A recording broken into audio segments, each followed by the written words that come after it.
conectados aqui com o Observatório da Evangelização, comigo, Edivar Guimarães, e com o padre Luiz Miguel Modino. Então, que seja uma boa hora que passaremos juntos aqui, refletindo sobre missão e evangelização na Igreja da Amazônia. Eu gostaria de pedir ao padre Luiz Miguel Modino, embora já tenha se tornado bem conhecido, né, no Brasil inteiro, um pouco como que um espanhol vem parar no Brasil e aqui se entrega à missão, né, missionário na Amazônia. Quando começou isso? Como é que brotou em você essa vocação? Como é que você foi despertado e se entregou a essa missão? Fala um pouquinho, Luiz, para as pessoas te conhecerem melhor a sua trajetória de vida.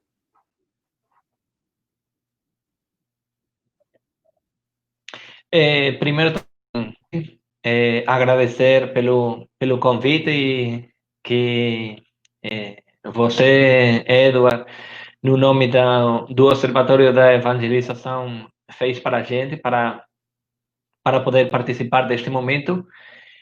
E, como é que eu cheguei aqui no Brasil? No ano 1999, eu era novo, trabalhava numa paróquia de Madrid, na Espanha. Eu sou padre diocesano de Madrid. E aquela paróquia era a paróquia irmã de um missionário de Madrid que estava aqui no Brasil, na Bahia. Ele trabalhava na cidade de Serrinha. Então, naquele momento, a paróquia decidiu enviar um grupo de jovens. Um desses jovens que a gente naquele momento hoje é padre e ele é missionário na África, no Benin. E a gente veio para poder conhecer a paróquia, conhecer a experiência e que essa experiência missionária com o Brasil também pudesse repercutir na vida da paróquia lá na Espanha. A gente ficou um mês. Eu tinha um ano de padre. Eu fui ordenado padre em 1998. Tenho 22 anos de padre. E aí foi que despertou essa vocação missionária, né? Com o tempo, a gente foi meditando, refletindo, conversando com o meu bispo lá em Madrid. E, finalmente, em 2006, quando eu já tinha 8 anos de padre, eu fui enviado como missionário fideidônimo para trabalhar na diocese de Rui Barbosa, na Bahia. Os missionários fideidônimo é uma expressão que faz referência a uma encíclica do Papa Pio XII, que ele publicou em 1957, pedindo padres diocesanos europeus, sobretudo para trabalhar na América Latina. Também em outros continentes, mas especialmente aqui na América Latina. Mas também não podemos esquecer que na Espanha, em 1949, já existia o que era conhecido como, ainda continua, a obra de cooperação sacerdotal para a Hispanoamérica, que é um organismo da Conferência Episcopal Espanhola para que padres diocesanos da Espanha sejam enviados a trabalhar como missionários na América Latina. Ao longo de mais de 70 anos, já foram enviados 1.000 padres diocesanos da Espanha para trabalhar como missionários na América Latina. Inclusive, tem padres que fazem parte desse grupo que já tem já tem 60 anos de missionários aqui no Brasil, por exemplo. Então, a partir daí, a gente, essas mediações, a gente veio para ser missionário na diocese de Rui Barbosa, na Bahia. Eu cheguei em setembro de 2006. Fiquei lá em Rui Barbosa até fevereiro de 2016. Mais de 9 anos de missão. E nesse momento eu vim trabalhar aqui na Amazônia. Eu tinha conhecido no Intereclesial de 2014, eu tinha conhecido Dom Edson Damião, que é o bispo de São Gabriel da Cachoeira, e falei com ele sobre meu interesse em ser missionário na Amazônia. Ele me convidou para a diocese e, de fato, aqui em São Gabriel da Cachoeira, em 2015, passei quase um mês conhecendo a diocese e depois de pensar e consultar com o arcebispo de Madrid, eu fui enviado em missão aqui para a diocese de São Gabriel da Cachoeira. Eu fiquei lá em São Gabriel da Cachoeira 2 anos e meio, porque em abril de 2018, Maurício Lopes, o secretário executivo da Repam, planteou para a gente a possibilidade de colaborar na equipe de comunicação da Repam. A Repam estava preparando o Sínodo para a Amazônia, estava começando o processo de escuta, e ele pediu para poder ajudar nessa equipe de comunicação. Então, depois de consultar também com o bispo de São Gabriel, com o meu arcebispo de Madrid, a gente, desde julho de 2018, tem 2 anos, eu moro em Manaus, porque desde São Gabriel não era possível fazer esse trabalho. Além das viagens que a gente vem fazendo nos últimos 2 anos em todos os países da Panamazônia, também a dificuldade de internet em São Gabriel é grande e não teria possibilidade de fazer esse trabalho. Então, minha missão desde há 2 anos é trabalhar no campo da comunicação. Interessante isso. Esse é o meu trabalho. É interessante isso, para quem está nos acompanhando, o padre Luiz Miguel Modino, ele já, eu conheci como correspondente do Religião Digital, né, quando você sempre, uma frequência muito grande, publica textos dando notícias da caminhada, da igreja, daquilo que está acontecendo, dos fatos que estão acontecendo. Então, eu percebo em você uma vocação muito importante, que é exatamente de ajudar no registro da caminhada, né? Às vezes, sem isso, a gente perde, né, essa memória importante do vivido, do aprender com os acontecimentos e ele nos ajudar aí a ir avaliando os passos dados e acertar mais, aprender com os erros, mas também com os acertos, né? Celebrá-los. Nesse método bonito que a caminhada da Igreja da América Latina consolidou, né, o método ver, julgar e agir. Eu conheci o padre Luiz Miguel Modino no encontro intereclesial, e ele estava já também fazendo a cobertura e já fazendo esse trabalho de registro, de comunicação, de fotografia, de entrevistas, etc. Então, é uma alegria aqui tê-lo, e eu gostaria que, primeiro, parabenizar, né, o trabalho que você vem fazendo na igreja particular do Brasil, mas que está a serviço de toda a igreja. Agradeça pessoalmente, em nosso nome, ao seu arcebispo lá de Madrid, mas que você continue aí com saúde e criatividade nesse trabalho. Vamos, então, conversar, ô Luiz Miguel, sobre essa igreja tão interessante, tão desafiante, que é a Igreja da Amazônia. Como é que você caracterizaria esses 2 temas que nós escolhemos para a live, né? Missão e evangelização nesta igreja? O que você destacaria aí como você que teve uma experiência na Bahia, mas antes disso como presbítero, né, e alguém antenado que acompanha aí o magistério do Papa Francisco, os desafios mesmo de uma igreja no contexto atual, o que você percebe de singular e que deveria ser destacado nessa igreja da Amazônia? Antes de falar da Igreja da Amazônia, eu queria voltar um pouco a esse tema da comunicação e lembrar uma coisa que me marcou muito, né? Em 2014, eu participei no Vaticano congresso sobre o projeto pastoral da Evangelii Gaudium. E teve muitas palestras durante 2, 3 dias que foi o congresso. E me marcou muito a palestra de um professor, se não me engano, ele era da Indonésia, que ele falou que aquilo que não é conhecido não existe.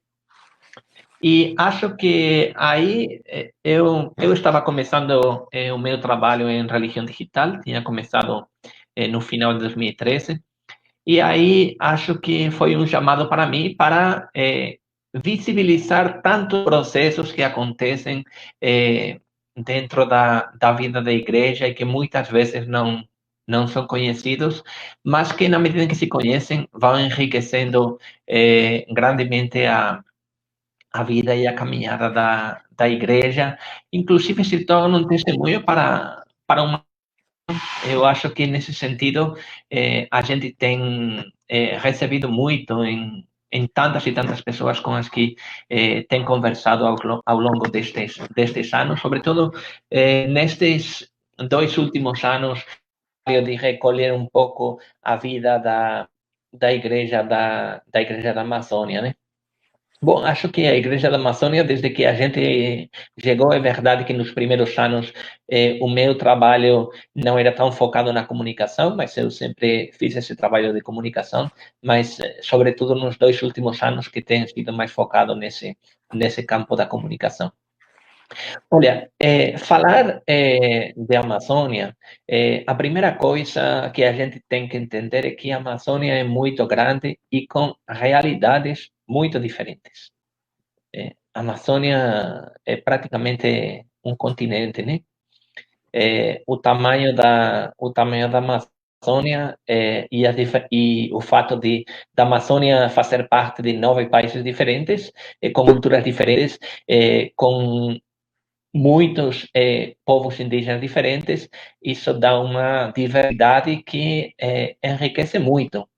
E que também tem que nos levar a conhecer e a nos adentrar com muito cuidado nessa realidade amazônica. Porque acho que a primeira coisa para mim, quando falo em missão na Amazônia, é o conceito de espaço e de tempo. O espaço e o tempo na Amazônia, no interior da Amazônia, é muito diferente. Porque quando a gente vê no interior, quase nada depende da gente. Quase nada depende da gente. Depois, as distâncias e o tempo, para quem vê isso desde fora, é uma coisa que não compreende facilmente. Porque no interior da Amazônia, dizer que você mora a um dia da cidade é dizer que mora perto, né? Dizer que uma viagem demora 6, 8 horas é pouca coisa. Porque a gente vê que as distâncias são muito grandes e a dificuldade para chegar nos lugares é muito grande. Eu falo da gente que tem certos, digamos, não sei se dizer privilégios, mas facilidade para poder viajar, digamos, mais rápido. Mas, falando de São Gabriel da Cachoeira, tem comunidades onde o povo, para ir na cidade e voltar na comunidade, praticamente demora um mês. Entre o tempo que demora para chegar na cidade, os dias que fica lá para resolver os problemas e o tempo que demora para voltar, é quase um mês. Então... É outra lógica, né, de lidar com o tempo, né? Coisa que a gente tem que entender, né?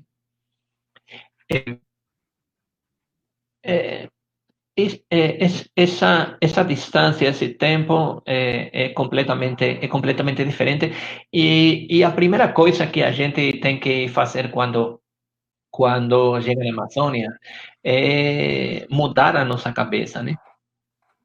E entender que as coisas são diferentes. E entender a necessidade de mudar. eu lembro quando eu fiz o curso de realidade amazônica em Manaus, 2015, escrevia uma coisa que eu colocava como manchete: se você não está disposto a mudar, é melhor ir embora.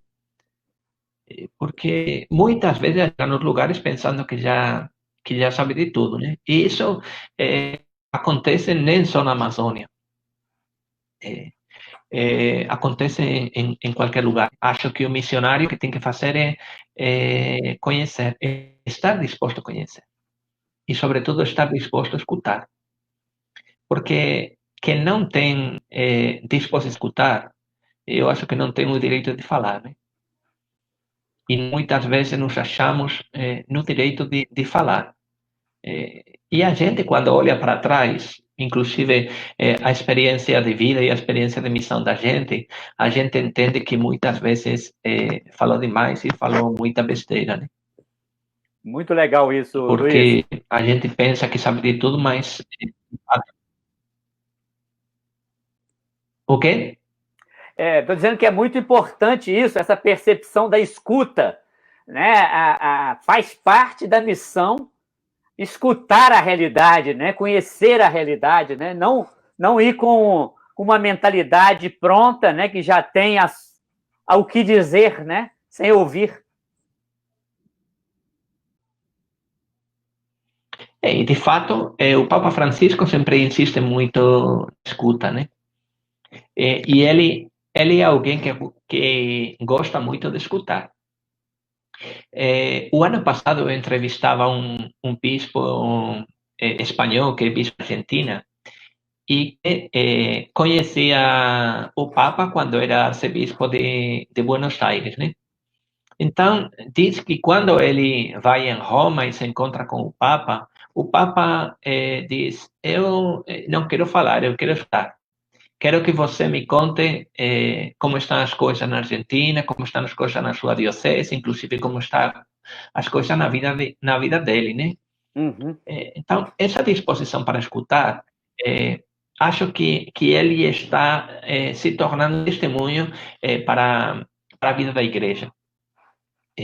Nos documentos elaborados durante o processo do Sínodo para a Amazônia, se insiste muito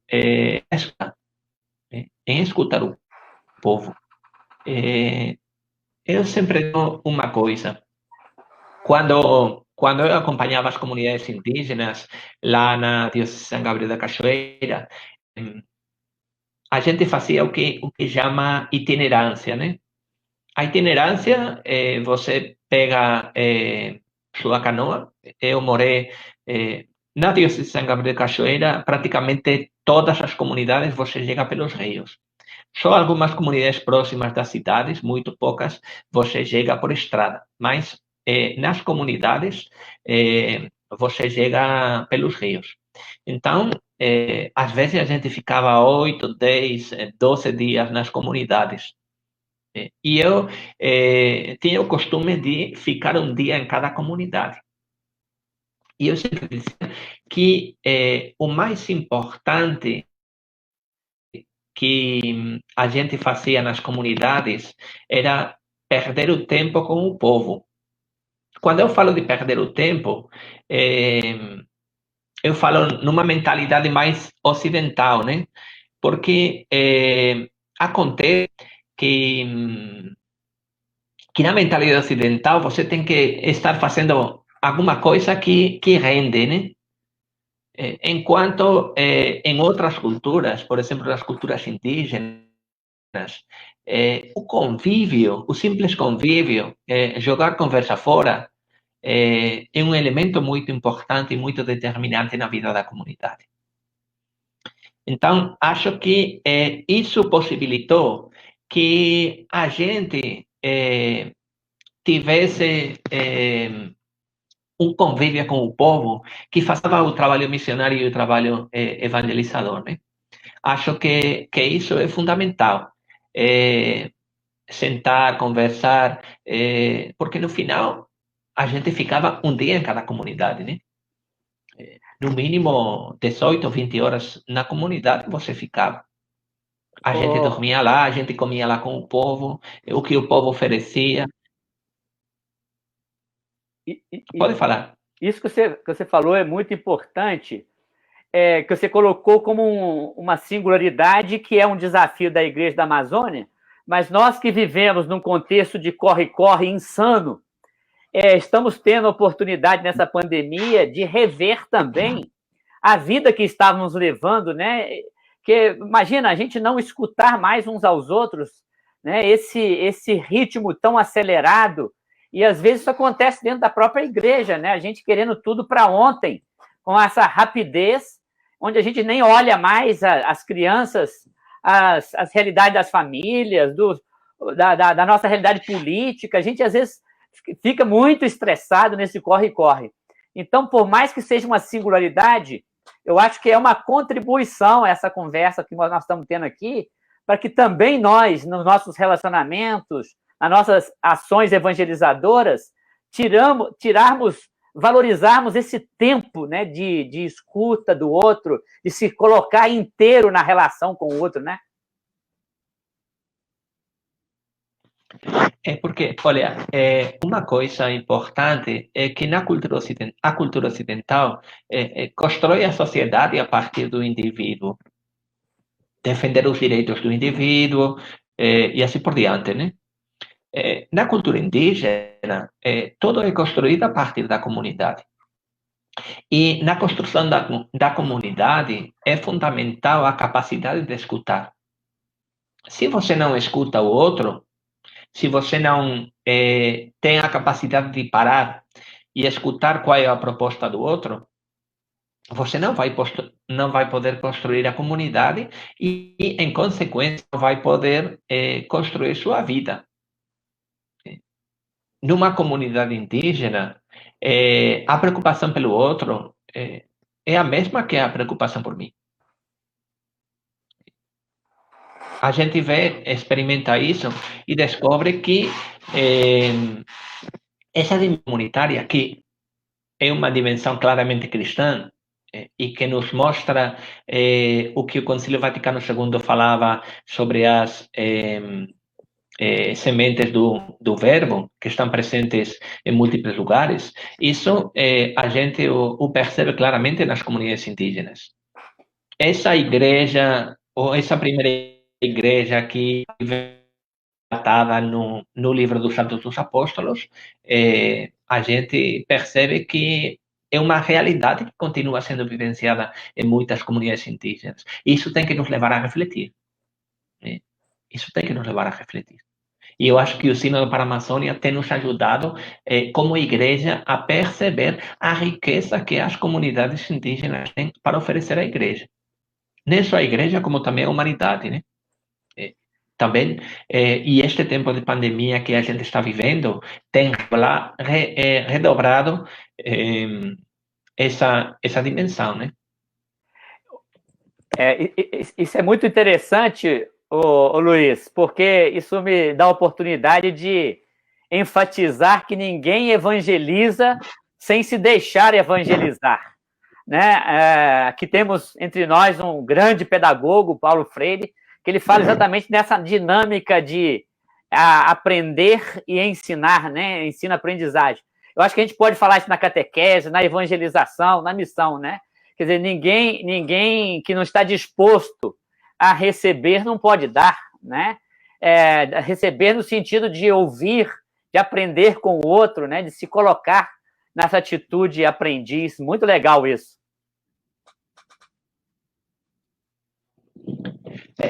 Para mim, isso é fundamental, né?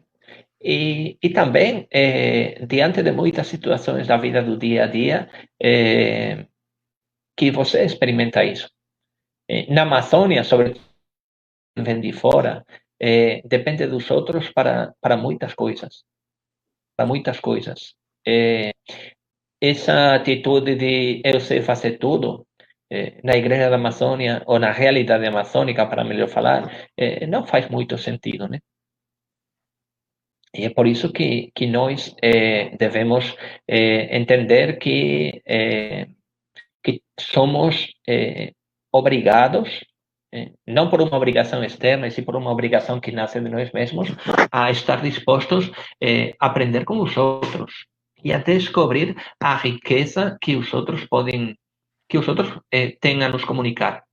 Porque, evidentemente, a riqueza que a gente percebe nas comunidades amazônicas é muito grande, ainda mais para quem chega de uma realidade completamente diferente, né? Agora, ô Luiz, falando desses desafios, né? Acho que essa experiência, essa grande escuta de dar voz aos diversos atores sociais e eclesiais da Igreja da Amazônia, ofereceu a todos nós, no documento preparatório para o Sínodo, um olhar assim muito rico, né, de experiências. O que você destacaria assim como grandes desafios que essa igreja apresenta para a gente continuar essa caminhada? Além dessas que você já falou. Olha, eu acho que o Sínodo para a Amazônia vai um antes e um depois na história da igreja. Porque poderíamos dizer que é o primeiro sínodo que realmente usou uma metodologia sinodal. E a metodologia sinodal nos leva sempre a caminhar juntos. Oficialmente, eu sempre digo que foram mais, né? Mas oficialmente, 87 mil pessoas participaram do processo de escuta do Sínodo para a Amazônia. Depois, a Assembleia Sinodal contou com a presença de um bom número de representantes dos povos originários, os povos da Amazônia, e também com um bom número de mulheres. E todo mundo coincide, isso é uma opinião praticamente unânime entre os que participaram da Assembleia Sinodal. A gente conhece muita gente que estava lá dentro da aula sinodal, né?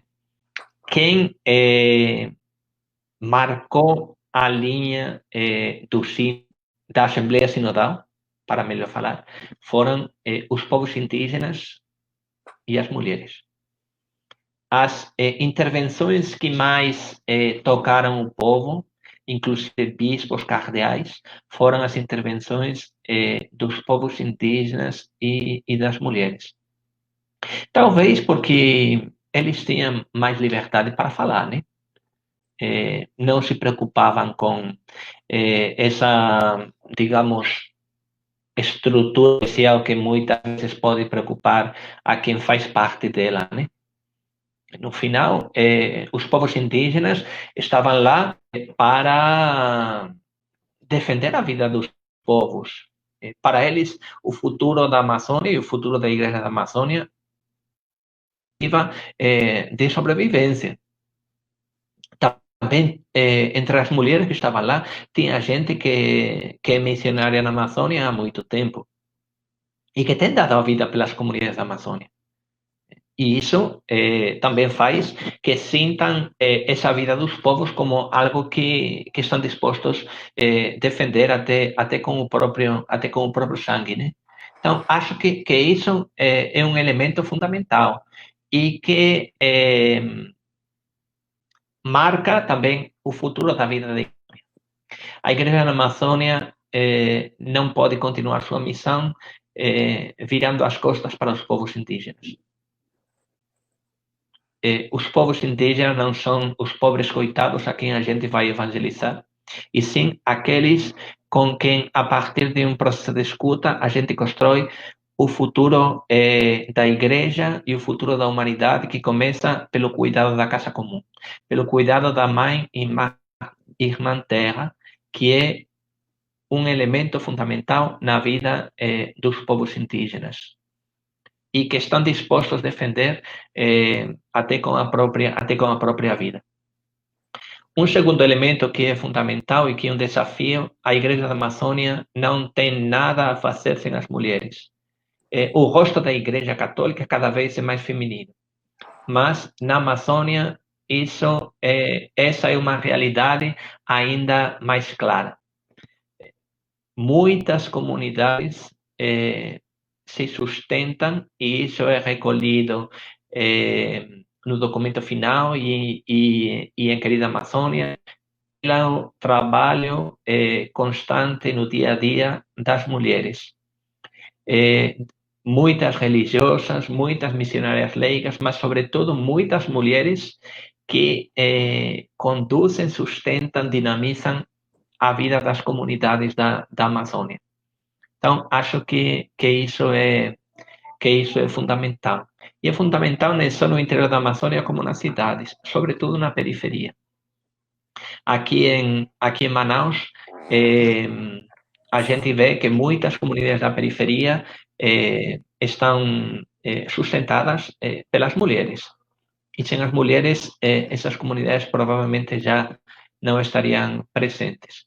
Ainda mais com a concorrência que a gente vê muitas vezes de parte de outras igrejas, né? Acho que isso tem que nos levar a refletir e a nos colocar como igreja numa atitude de diálogo franco, sem medo, porque às vezes parece que a gente tem medo de conversar com quem pensa diferente.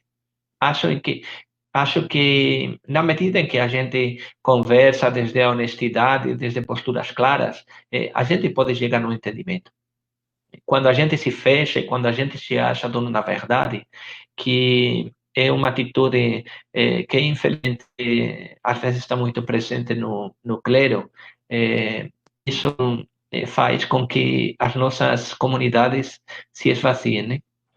Então, acho que essa conversa com os atores locais, essa conversa com as mulheres, se torna como um elemento decisivo para o futuro da igreja na Amazônia.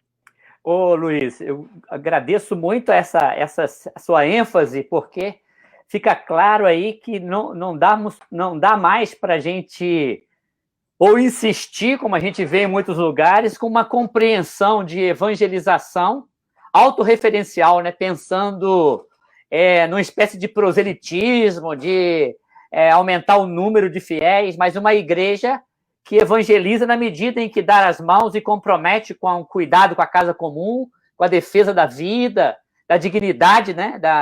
das pessoas. E aí eu te pergunto, né, e a dimensão ecumênica você vê como um desafio? É uma realidade? Como é que isso você percebe aí toda essa trajetória de igreja e missão na Igreja da Amazônia? Quer dizer, de missão e evangelização? Como que se dá aí a relação entre as igrejas, mas também com outras religiões que estão presentes na Amazônia?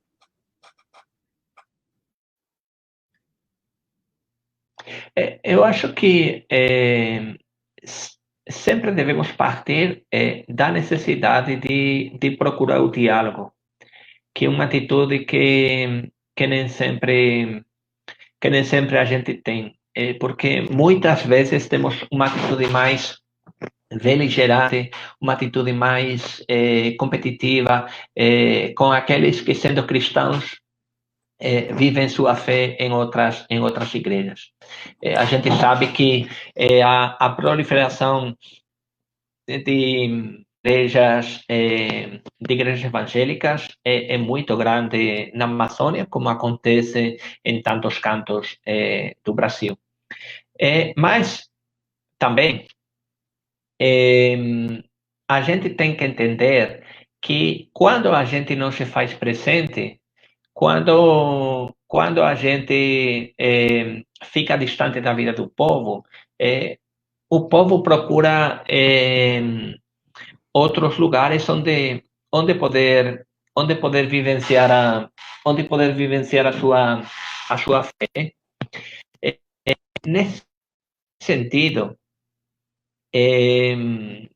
eu reflito a partir de uma situação que me comentava uma irmã salesiana que tem muitos anos trabalhando na Diocese de São Gabriel da Cachoeira. Ela, no ano passado, voltou para uma paróquia onde já tinha trabalhado muitos anos atrás, né? E diz que numa itinerância chegou numa comunidade e perguntou por que aquela comunidade agora era evangélica. E aquele que tempo atrás era o catequista da comunidade respondeu para ela que a gente esperou muito tempo pelo padre, o padre nunca vinha, o pastor começou a vir por aqui e a gente precisava rezar, precisava ser acompanhado e então a gente passou para outra igreja. Muitas vezes, também nós, como Igreja Católica, somos, digamos, culpados, não sei se é a palavra mais oportuna, por essas situações que são causadas muitas vezes pelo abandono que a gente faz, né? Sobretudo nas comunidades mais distantes e também em muitas comunidades da periferia das grandes cidades, como acontece aqui. Não podemos esquecer que a presença de padres aqui na Amazônia ainda é muito pequena. E isso faz com que seja complicado chegar nas comunidades. Além disso, chegar nas comunidades supõe um esforço econômico grande e também um esforço físico que quando alguém já tem uma idade determinada, tem mais dificuldade para ficar 8, 10, 12 dias dormindo de rede e viajando pelos rios e puxando a canoa nas cachoeiras, carregando as coisas nas costas para poder passar as cachoeiras. Eu sei que não é fácil. A gente tem vivenciado isso e às vezes não é fácil chegar nas comunidades. Mas são situações que estão aí. Mas também é verdade que tem muitos elementos com outras igrejas, né? Inclusive, um desses elementos é, por exemplo, o cuidado da casa comum, o cuidado com os outros, a luta pelas políticas públicas e assim por diante, né? Acho que a gente tem que procurar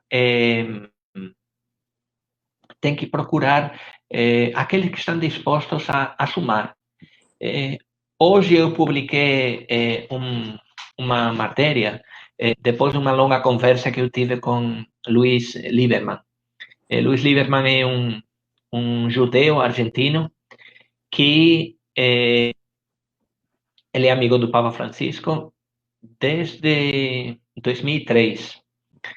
Na verdade, quem era amigo do Papa Francisco era o avô dele, né? O avô dele, Júlio Lieberman, foi um dirigente do Partido Comunista Argentino que nos últimos anos da vida dele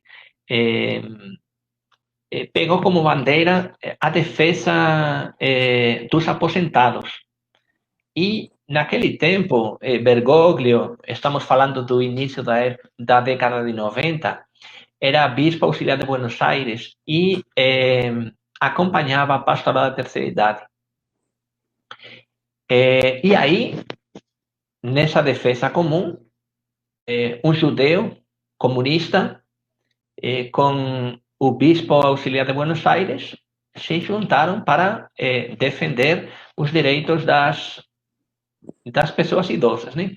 E ele dizia que Bergoglio não olha se você é judeu, se você é muçulmano, se você é ateu, se você é comunista. De entrada, ele não pede um informe prévio. Ele sempre vai caminhar com aquele que está disposto a construir o bem comum.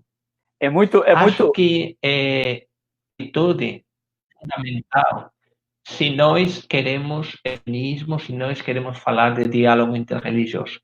Você está disposto a construir o bem comum? Então, vamos lá. Você pode ser evangélico, pode ser muçulmano, judeu, ateu. do Partido Comunista ou da extrema-direita. Se você quer trabalhar pelo bem comum, pode contar com a gente. E essa atitude, ô Luiz Miguel, ela é muito jesuânica, né? A gente vê isso em Jesus. Para ele, em primeiro lugar, olhar a pessoa humana, né? Um filho amado de Deus, e aí a gente percebe que os muros são fictícios. Nós temos muito mais possibilidade de dar as mãos e pensar esse bem comum, a defesa da casa comum, da vida, do que propriamente ficar pensando aí a partir de uma doutrina ou de um olhar mais fechado, não é isso? Eu acho que, nesse sentido, Francisco é o verdadeiro pontífice, né? O pontífice é o construtor de pontes. E ele tem conseguido construir pontes com muita gente, né? Inclusive, constrói mais pontes fora da igreja do que dentro da própria igreja, né? Isso impressiona porque dentro a gente, da igreja, né? Tem gente empenhada tem gente empenhada em destruir essas pontes. E isso também deve nos levar a refletir. Independentemente da nossa, independentemente do nosso pensamento, eu acho que se a gente não está sentindo a necessidade de entrar no caminho da unidade e de entrar no caminho do cuidado comum, a gente está ficando cada vez mais longe, que a gente deixa acreditar que o que você falava, que é o próprio Jesus, né? Eu penso que essa pandemia, ela também pode ser uma oportunidade da gente perceber-se mais como humanidade, né? Que nós todos estamos, para usar uma expressão do teólogo Leonardo Boff, né? Nós estamos todos mesmo na mesma arca do sistema vida, né? Do sistema terra, e que a gente precisa aprender a conviver, a dialogar, a dar as mãos, etc. Eu perguntaria, Luiz, nesses últimos anos, você está presente exatamente nesses últimos anos aí na Igreja da Amazônia. Nós falávamos aqui da convocação do sínodo, mas eu queria que você falasse um pouco mais da REPAM, da criação da REPAM, de assumir essa tarefa de fazer toda essa preparação que vai dando identidade, né, de um rosto a essa igreja. Foi muito bonito no sínodo sair essa expressão, né? Precisamos nos amazonizar, né? Ou seja, a igreja, as sociedades, a gente aprender com esse continente, como você falou aí, com essa realidade singular, o que ela tem nos ensinar a todos, né? O que você destacaria aí como marcos dessa caminhada aí? Bom, a REPAM foi constituída oficialmente em setembro de 2014, em Brasília. Mas a REPAM já era uma ideia que tinha surgido no Equador mais ou menos em 2010. Em 2013, aconteceu um encontro lá na cidade de El Puyo, que é uma cidade da Amazônia equatoriana, onde já se falou mais expressamente da necessidade de criar uma rede eclesial panamazônica. E aí já se foram dando os passos e em setembro de 2014 se constitui oficialmente a REPAM. A primeira coisa, a REPAM é uma rede que tenta articular. A REPAM não é um organismo que quer ser protagonista. O protagonismo tem que ser das igrejas locais, tem que ser dos povos da Amazônia. Tanto dos povos originários, como dos ribeirinhos, quilombolas, mas também do povo que mora nas cidades. Porque a Amazônia é uma realidade muito diversa, tanto culturalmente como religiosamente, em todos os sentidos, territorialmente. E nesse sentido, a REPAM, que se faz presente em 9 países, mais de 100 dioceses, prelacias, vicariatos, que como se chamam as prelacias nos países de influência espanhola, digamos. Aí tem ido articulando um trabalho em rede de construção em comum de uma igreja com um rosto próprio, com o rosto amazônico, a partir da realidade daqueles que vivem nas periferias. E, sobretudo, aqueles que vivem na periferia do mundo, né? Porque a Amazônia sempre foi vista como uma periferia. A Amazônia sempre foi vista como uma despensa onde os diferentes invasores, ao longo da história, tiravam as riquezas da região e iam embora, deixando consequências muito graves, que essa é uma atitude que infelizmente continua e que parece que nos últimos anos continua de um jeito cada vez mais forte. E isso não é uma questão simplesmente de ideologia política, porque a gente vê que essa exploração da Amazônia hoje está presente no Brasil de Bolsonaro, mas também está presente na Venezuela de Maduro, ou estava presente na Bolívia de Hugo Morales, ou está presente no Equador, na Colômbia. Essa voracidade para com a Amazônia e os recursos da Amazônia sempre tem estado aí. Sempre tem estado aí. E, nesse sentido, a Repam tem sido uma articuladora que faz que a voz da Amazônia, a voz da Igreja da Amazônia, a voz dos povos da Amazônia se torne mais forte. Porque é claro que não é a mesma coisa um bispo falar ou fazer uma declaração do que fazer uma declaração que está sendo assinada por 100 bispos. Aí a força moral é muito maior.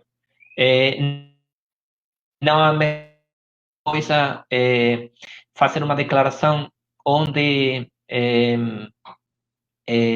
um povo indígena que fala, como organização indígena que engloba mais de 300 povos, como acontece, por exemplo, com a COICA, a Coordenação das Organizações Indígenas da Bacia Amazônica, que cada vez tem um trabalho mais em comum com a Repam, sobre problemáticas que estão acontecendo na Amazônia. Então, diante disso, a Repam também tem tratado de construir pontes entre a vida das igrejas locais, entre a vida dos povos, entre eles, mas também com instituições externas, com a Comissão Interamericana de Direitos Humanos, com o próprio Vaticano, com as próprias conferências episcopais, porque a gente vê que os territórios amazônicos fazem parte, o território amazônico nos diferentes países faz parte de conferências episcopais, que não todas elas, não todas as dioceses dessa conferência episcopal fazem parte da Amazônia. Então, esse diálogo entre a Repam e as conferências episcopais tem ajudado também e tem levado a refletir. Por exemplo, a gente vê que hoje a Conferência Episcopal do Brasil, a CNBB, tem uma consciência muito mais firme na defesa da Amazônia. O próprio Dom Valmor, que hoje é o presidente e que é arcebispo de Belo Horizonte, que não tem nada a ver com a Amazônia, tem feito muitas vezes declarações em favor, não só da Amazônia, como, por exemplo, do cuidado da casa comum, da necessidade de uma conversão ecológica, de uma série de questões que, tempo atrás, ficavam mais restritas ao âmbito amazônico, mas que hoje têm se tornado elementos importantes na vida das diferentes igrejas, na vida da Igreja Universal. Porque o sínodo fez possível que aquilo que fazia parte da periferia iluminasse o centro. O sínodo conseguiu que a Amazônia iluminasse o centro da vida da igreja. Nesse sentido, foi muito significativa para mim a oração de abertura do sínodo, que foi feita lá na Basílica de São Pedro, que foi feita de um jeito bem amazônico. Como anedota, a gente conta que o Marini, o mestre de cerimônias do Papa, no início tentou que as coisas fossem mais vaticanas, né? Mas quando viu que não ia conseguir, deixou por conta, dizendo, façam do seu jeito. Porque além disso, o Papa estava feliz nesse momento. Tem muitas fotos da procissão que teve depois, desde a Basílica de São Pedro até a aula sinodal, onde o Papa estava rindo a gargalhada, né? À vontade. Então, e olha que o Papa, o semblante dele é um semblante sério. Geralmente ele está sério. Mas quando ele gosta, ele também ri à vontade, né? E ele é alguém que não esconde os sentimentos. Quando não gosta, fecha a cara, mas quando gosta, ele ri à vontade. Então, são situações que nos levam a refletir sobre todo o vivenciado ao longo do Sínodo para a Amazônia, né? Ô, Luiz Miguel, nós estamos fazendo 1 hora de conversa, cara. Olha que coisa maravilhosa. A gente está no início do dedo de conversa, né? Mas eu queria que a gente falasse exatamente. Você tocou aí na Repam, você tocou nesse processo da escuta, né? De dar voz aos povos, aos diversos atores da Amazônia, e o próprio Sínodo, né? Que consolidou essa visibilização, essa grande escuta para toda a igreja, né? Em qualquer canto do mundo, aquela presença marcante dos povos indígenas, dos atores diversos, né, da igreja da Amazônia, foi muito importante e colocou ela na pauta da igreja. E agora, recentemente, nós vemos aí com muita alegria, recebemos com muita alegria a criação da Conferência Eclesial para a Amazônia. Queria que você falasse sobre isso, qual que é a sua percepção, a relação dela com todo esse itinerário e, sobretudo, com a Repam. O que você percebe aí que está no horizonte? Que passo importante foi esse?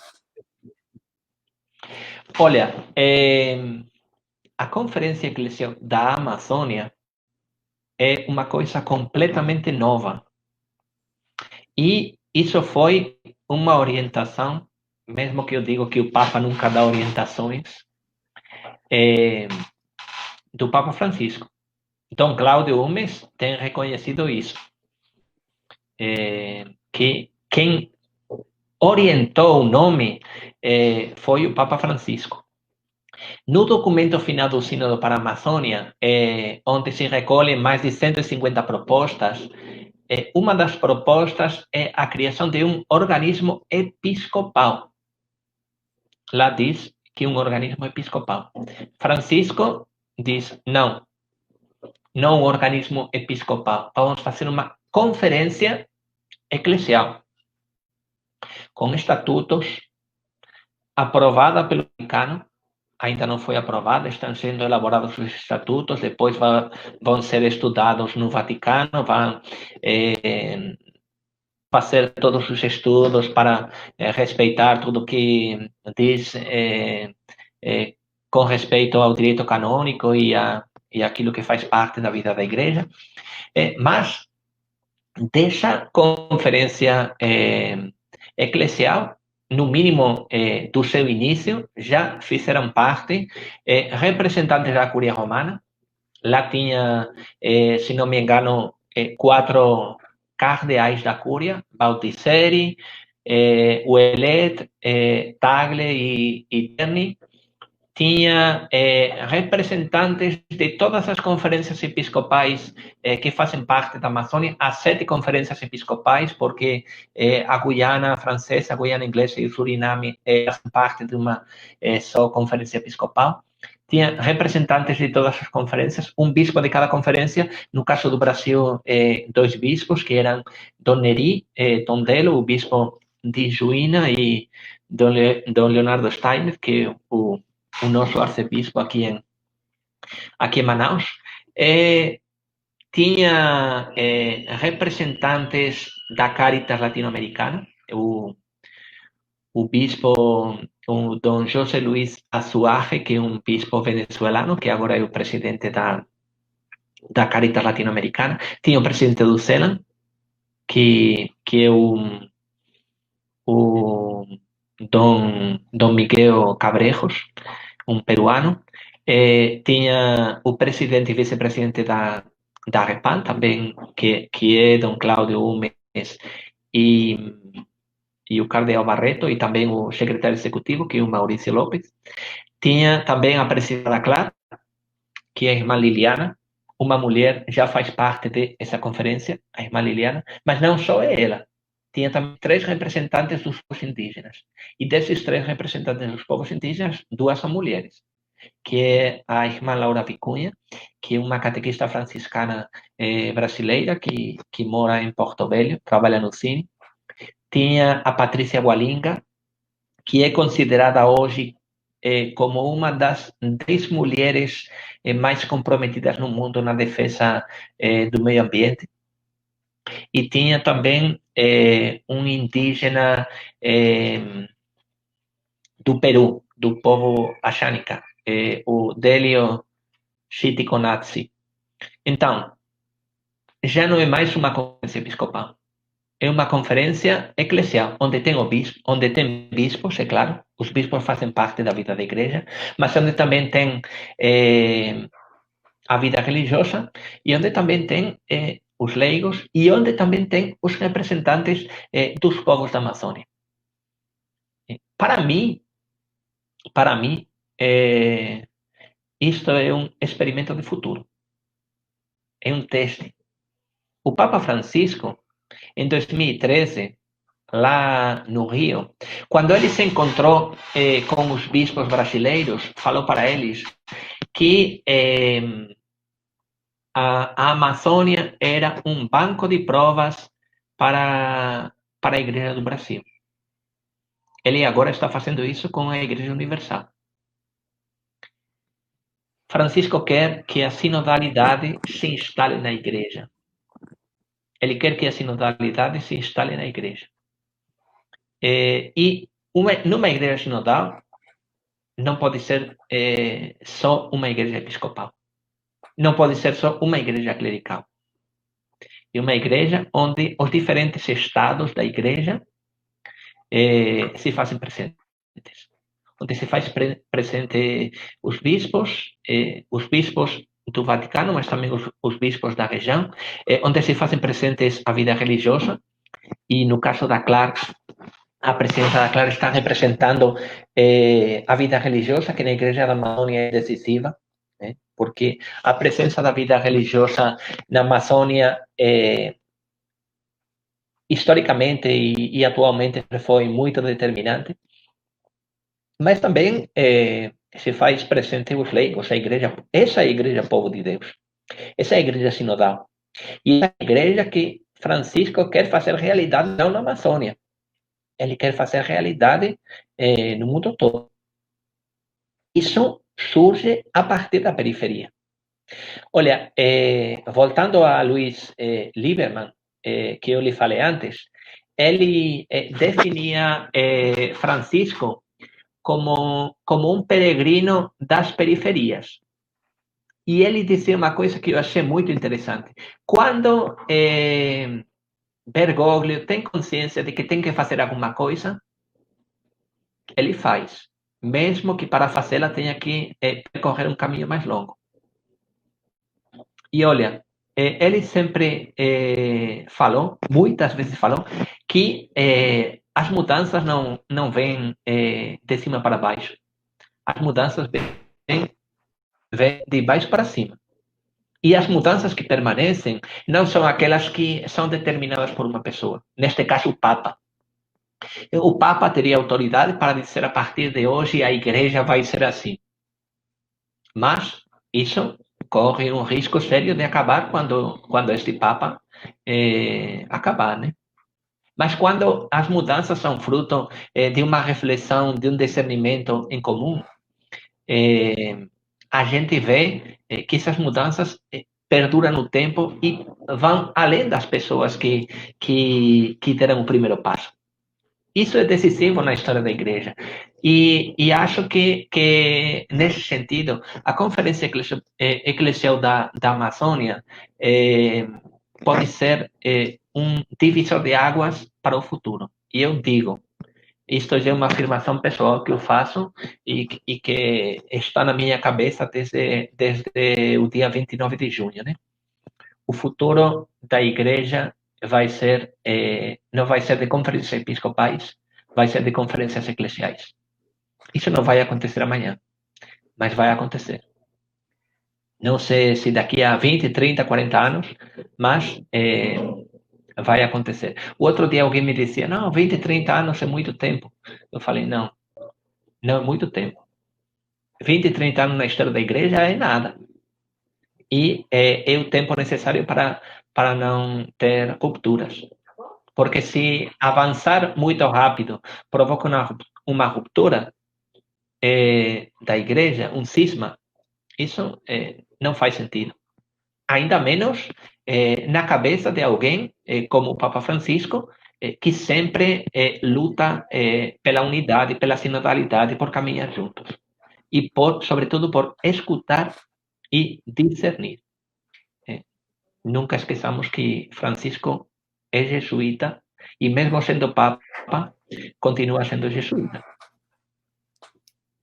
Muito legal isso, Luiz Miguel. Isso, de alguma maneira, esse passo de recepção do Sínodo para a Amazônia, com a criação da Conferência Eclesial, em primeiro lugar, é uma resposta a essa igreja tão particular, tão singular, né?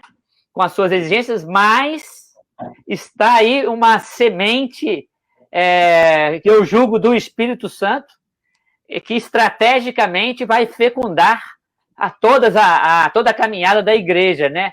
E aí esse é o desejo que eu também percebo. Eu falei com você que eu via com muita alegria quando eu comecei a receber as entrevistas, as primeiras análises dessa conferência eclesial. Isso, como teólogo, isso acende muito a nossa esperança de a gente conseguir, né, avançar naquilo que não é novo, né, mas naquilo que foi se perdendo. Vamos dizer assim, essa experiência da sinodalidade como expressão de um povo de Deus que caminha. Eu fico muito feliz de que esse passo concreto esteja acontecendo para toda a igreja, na igreja da Amazônia. Porque, olha, a Conferência Eclesial da Amazônia é uma expressão clara da Igreja do Vaticano II e de todo o que o Vaticano II, a partir da reflexão em torno à Igreja Povo de Deus, veio a apresentar, que depois se concretizou nos sínodos. Que é verdade que os sínodos, durante várias décadas, ficaram restritos a uma coisa onde única e exclusivamente participavam os bispos e não escutavam outras vozes. Acho que isso com o Papa Francisco tem mudado. E isso ainda vai mudar mais, do meu ponto de vista, com o próximo sínodo, que vai ser o sínodo sobre a sinodalidade. Então, aí, esta Conferência Eclesial da Amazônia já é um teste para o que pode desse sínodo da sinodalidade que, no meu ponto de vista, vai avançar ainda mais nessa dinâmica, né? Isso já não vai ser uma coisa restrita à Amazônia, senão que vai ser uma carta ao mundo todo, porque o sínodo para a sinodalidade já não vai ser restrito à Igreja da Amazônia. É verdade que no Sínodo para a Amazônia também teve representantes de outras igrejas, mas a grande maioria dos participantes era a Igreja da Amazônia. No Sínodo para a Sinodalidade, ter representantes todas as conferências episcopais, diferentes mentalidades, diferentes formas de entender a igreja, e nesse sentido, acho que vai ser mais difícil, mas vai continuar avançando, porque está sendo semeada, plantada essa semente que acho que é uma coisa que não tem volta atrás. Eu acho muito interessante, eu estava lendo aquela entrevista com... Ela é equatoriana ou aquela indígena que você entrevistou?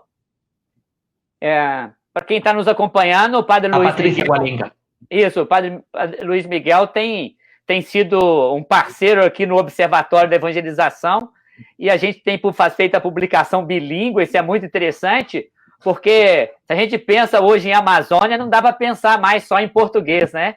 Eu acho que o espanhol é uma língua que talvez abranja, ainda que a Amazônia brasileira seja maior, mas eu acho que ela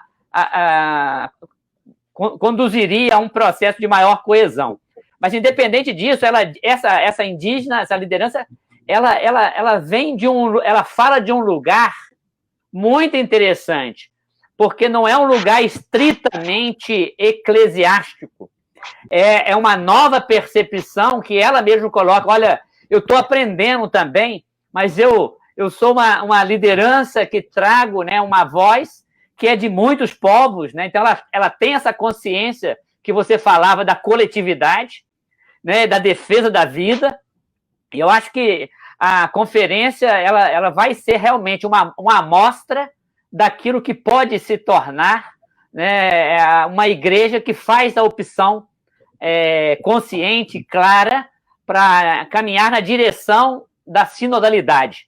E aí vai exigir muitas coisas interessantes de retomada do concílio. Se a gente pegar aqui na caminhada nossa, né, da própria Conferência de Aparecida, que já pede uma igreja toda ministerial, participativa, corresponsável, né? Então, eu fico muito feliz, Luiz Miguel, de você estar podendo aí pertinho acompanhar, registrar e nos brindar com essa análise tão interessante. E eu queria que você voltasse agora, a partir dessa temática da sinodalidade da conferência, voltar àquela temática que você colocava da clareza da voz dos povos indígenas e da participação da mulher como dois elementos singulares e que também pode trazer contribuições para toda a igreja. Porque uma coisa que Francisco não tem medo é de escutar o diferente, porque o diferente nos enriquece. Acho que muitas vezes a gente vive com medo demais. A gente vê quem é diferente e já de entrada fica assustado e fica sem capacidade de diálogo. A gente sabe que a concepção, a cosmovisão dos povos indígenas é completamente diferente da cosmovisão que nós, que participamos, digamos, de uma cultura ocidental, uma cultura de matriz europeia, mesmo aqui no Brasil, porque a gente sabe que na maioria do Brasil, do território brasileiro, essa cultura de matriz europeia foi imposta durante muitos anos. A cosmovisão é completamente diferente. E conhecer essa cosmovisão para uma igreja durante muitos séculos numa visão europeia, acho que é fundamental, porque isso está fazendo a Igreja Universal mudar a mentalidade. Uma expressão clara disso é a Laudato Si e o Sínodo para a Amazônia. Que o Sínodo para a Amazônia, não se esquecer que é a concretização política de Laudato Si. Laudato Si não é uma encíclica ecológica. Laudato Si é uma encíclica política que coloca como fundamento de toda vida social da casa comum. Então, a política fundamental da humanidade deve ter esse pressuposto: cuidar da casa comum. E, a partir daí, elaborar as diferentes agendas políticas.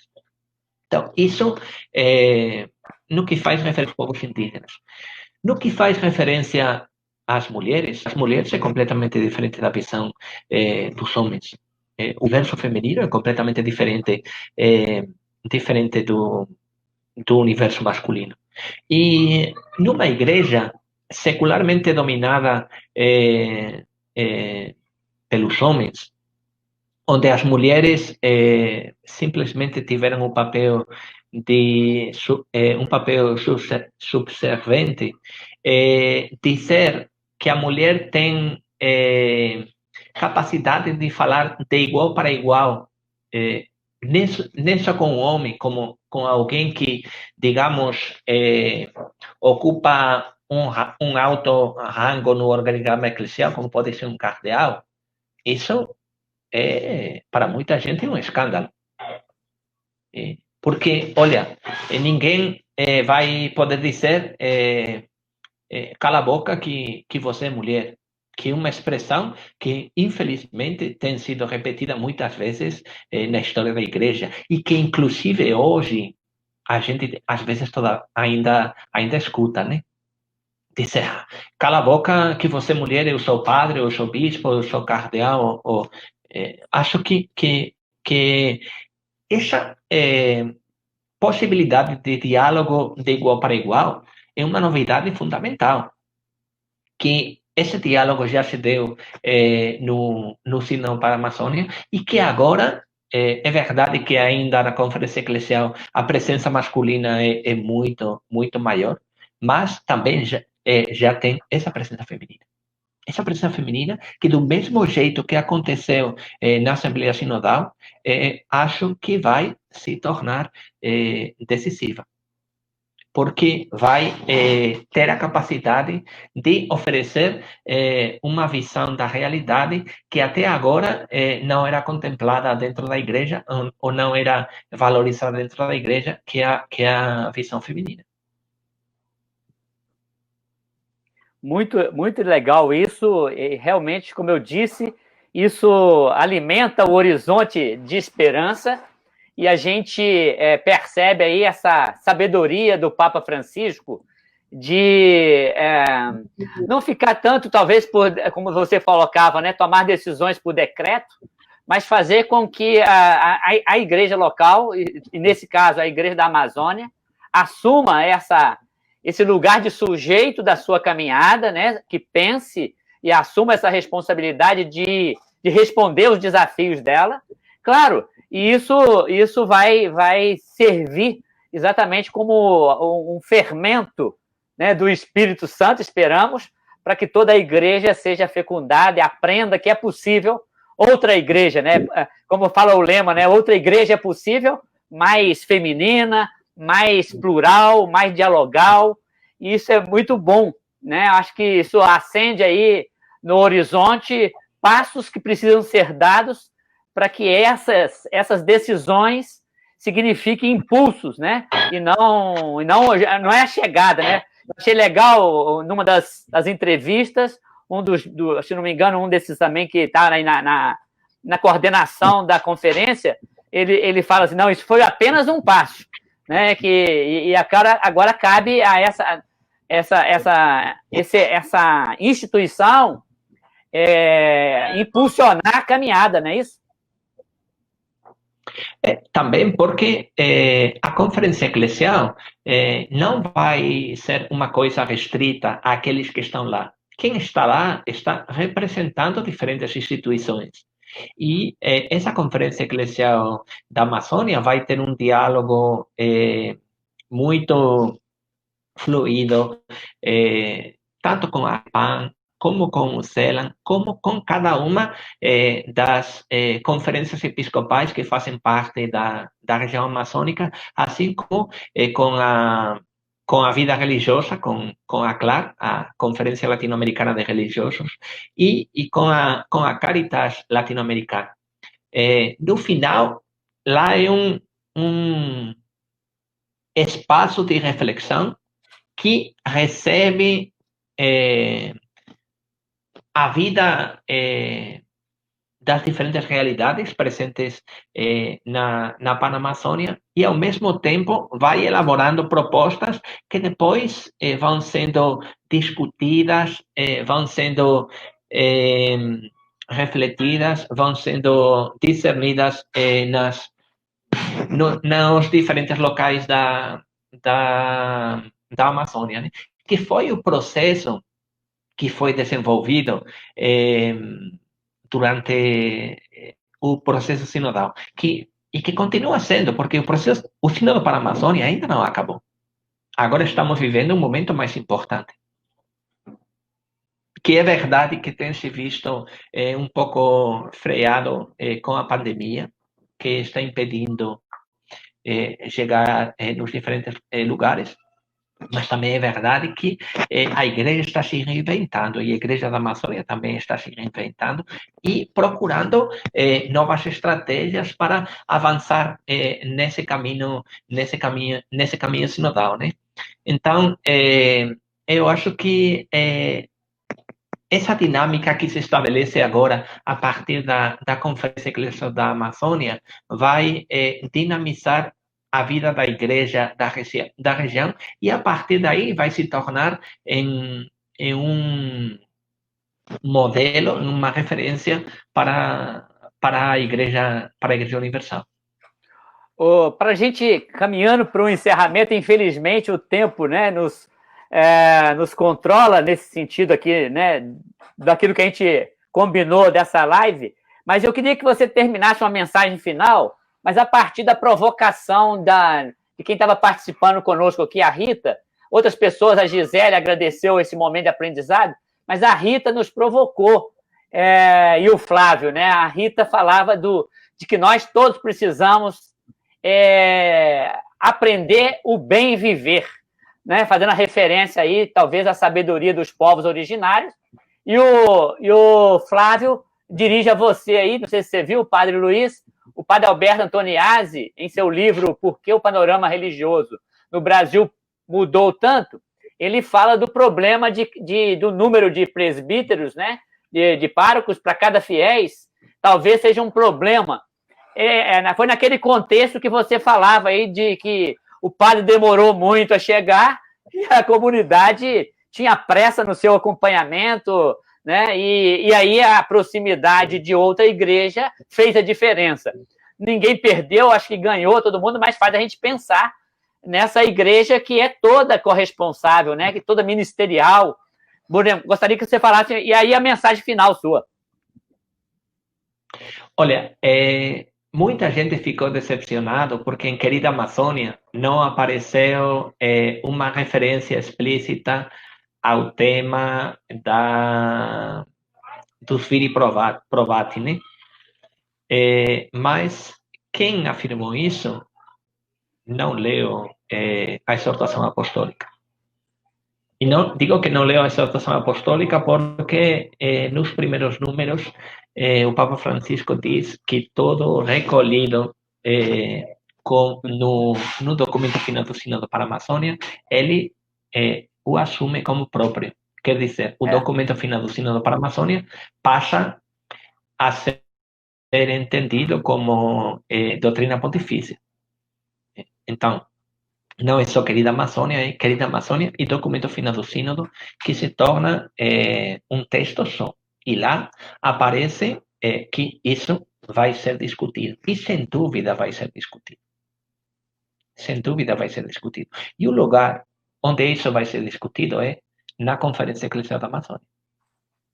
Nem só isso, como outras questões que aparecem também no documento final do Sínodo.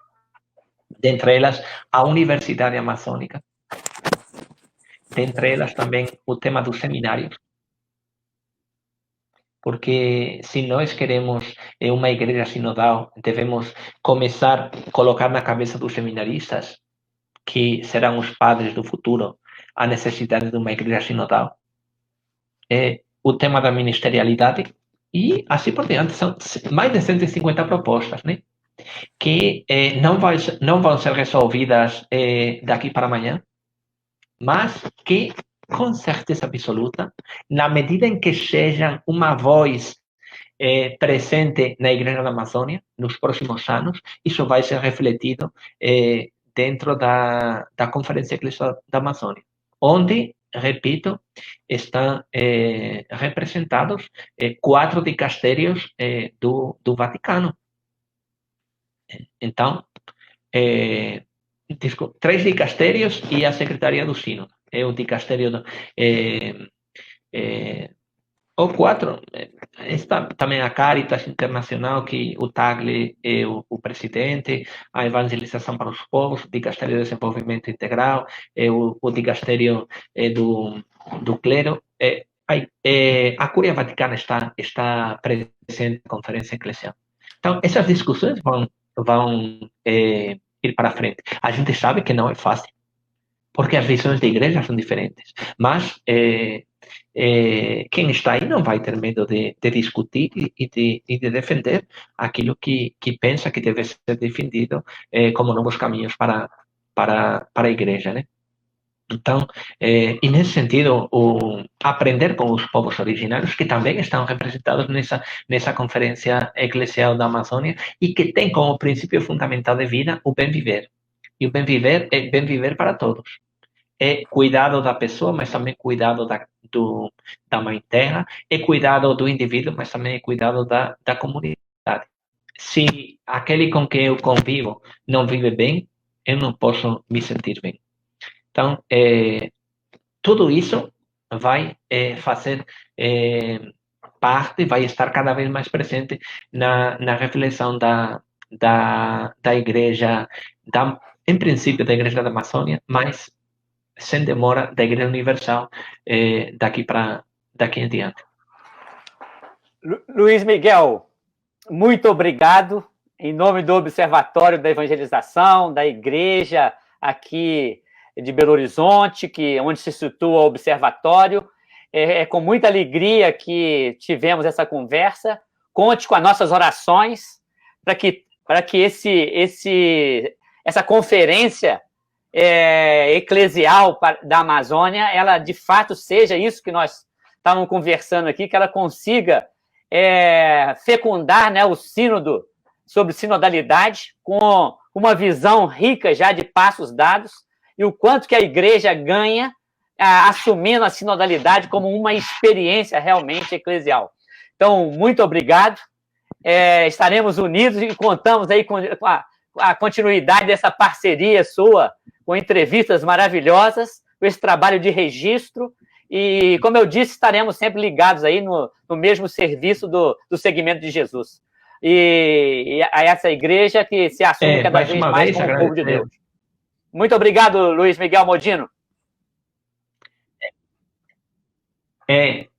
Mais uma vez, agradecer o convite e a oportunidade de poder partilhar aquilo que faz parte da vida da gente e também da vida da Igreja da Amazônia, o pouco que eu conheço, porque, na verdade, ninguém pode dizer que conhece a Amazônia, que conhece a Igreja da Amazônia. Conhece uma pequena parte dessa realidade e a gente está à disposição para quando precisar da gente.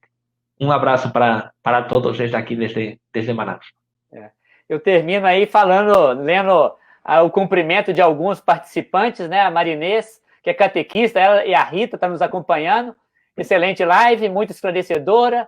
Ouvir para aprender, ouvir que vive a realidade, quem vive a realidade é muito interessante. Parabéns ao Observatório, ao